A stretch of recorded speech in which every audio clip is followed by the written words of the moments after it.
تو اس وقت ہمارے ملکی حالات بہت ابتر ہیں۔ میں تو یہاں دیہات میں ہوں، غریبوں کے چولہے بند ہو چکے ہیں، ایک وقت پکاتے ہیں، 2 وقت بھوکے رہتے ہیں، بہت بری حالت ہے۔ میں نے زندگی میں کبھی ایسی بری حالت نہیں دیکھی جو میں اب دیکھ رہا ہوں۔ میں یہاں شکر ہے ایک فاؤنڈیشن بنائی ہے اور ویلفیئر کا کام کرتا ہوں، لیکن ہم عاجز آ گئے ہیں، اتنے سائل ہیں کہ میرے پاس محدود وسائل ہیں، میں بے بس ہو گیا ہوں۔ تو میری سب سے گزارش ہے کہ اپنے اللہ کی طرف رجوع کریں، اپنے اللہ سے مانگیں کہ یا اللہ ہمارے اوپر آئی ہوئی یہ سختی دور فرما دے اور ہم سے راضی ہو جا۔ جن گناہوں کی وجہ سے یا اللہ تو ناراض ہوا اور میرا دیس ایک جنگل بن گیا، یا اللہ تو ہم سب کے وہ گناہ معاف فرما۔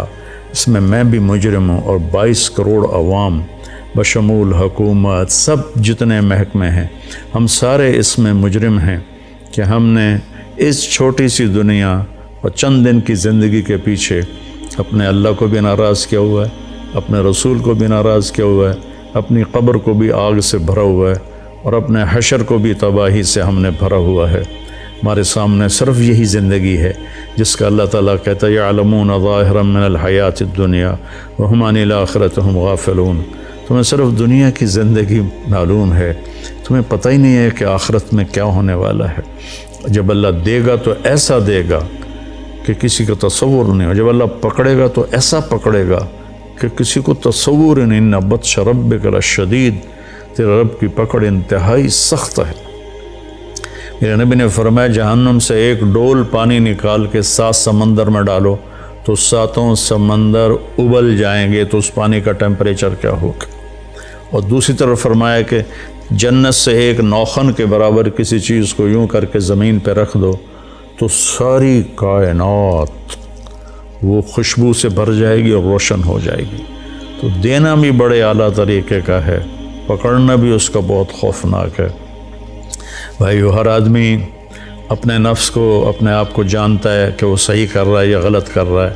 اگر ہم غلط کر رہے ہیں تو توبہ کریں، صحیح کر رہے ہیں تو شکر ادا کریں، اور ایک دوسرے پر کیچڑ اچھالنے کی بجائے ہم اللہ کی طرف رجوع کریں، مسجدوں کو بھریں، توبہ کریں، جھوٹ سے، زنا سے، شراب سے، بے ایمانی سے، دھوکہ سے، فراڈ سے، فریب سے، قتل سے، حرام کھانے سے ہم توبہ کریں تو اللہ کی رحمت ہماری طرف متوجہ ہوگی اور اللہ تبارک و تعالی ہمارے حالات بہتر کر دے گا۔ اللہ نے ہمیں طریقہ بتایا وَلَوْ أَنَّ أَهْلَ الْقُرَىٰ آمَنُوا وَاتَّقَوْا لَفَتَحْنَا عَلَيْهِمْ بَرَكَاتٍ مِّنَ السَّمَاءِ وَالْأَرْضِ۔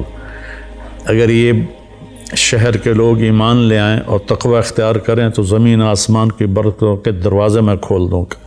تو وہ اہل القرآ کی جگہ میں کہہ دوں وَلَوْ أَنَّ أَهْلَ پاکستان، اگر پاکستان والے اپنا ایمان مضبوط کریں اور گناہوں سے بچیں تو اللہ تعالیٰ کہتا ہے میں زمین و آسمان کی برکتوں کے دروازے کھول دوں گا۔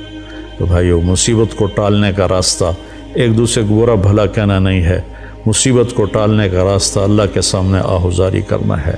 جیسی پرجا ویسا راجا، جیسے ہمارے عوام ہوں گے ویسے ہمارے حکمران ہوں گے، تو ہم اپنے اعمال کا محاسبہ کر کے اپنے آپ کو ٹھیک کریں۔